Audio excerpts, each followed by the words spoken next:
Shalom, Shalom Israel partners, and welcome. Welcome to our weekly report.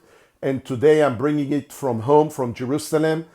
And I would like to give you a quick brief about what was happening last night in Israel. The government of Israel sat for hours and hours until the late hours of the morning, literally, to make a decision about what's going to happen in the Gaza Strip in order to try and do our best to release our hostages.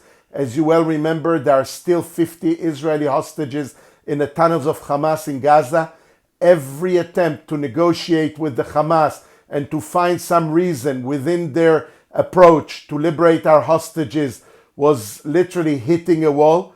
They don't want to compromise, specifically now when they're getting this support and backwind from multiple European nations, and even Australia, Canada, and other countries are saying that in September, they're going to recognize the Palestinian state. We spoke about it last week as a price to the terror, to the infiltration, to the invasion into the land of Israel, to the killing, to the massacre, to the rape, to all these atrocities that were committed by Hamas on October 7th.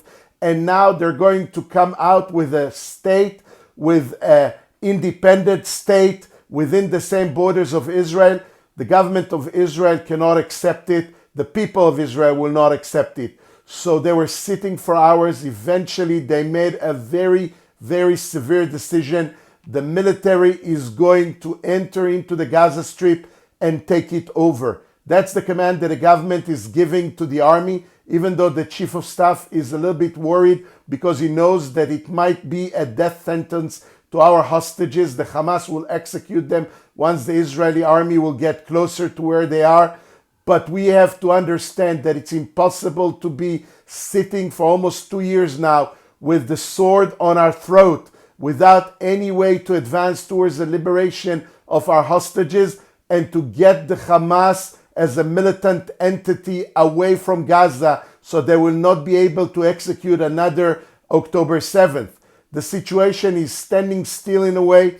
Israel is seeing that the Hamas is building again their forces, their powers. They're taking control over all the Israeli aid and the international aid that goes into Gaza. They're stealing it, and they're not even letting the people of Gaza to approach the centers where the Americans are giving it to the people for free.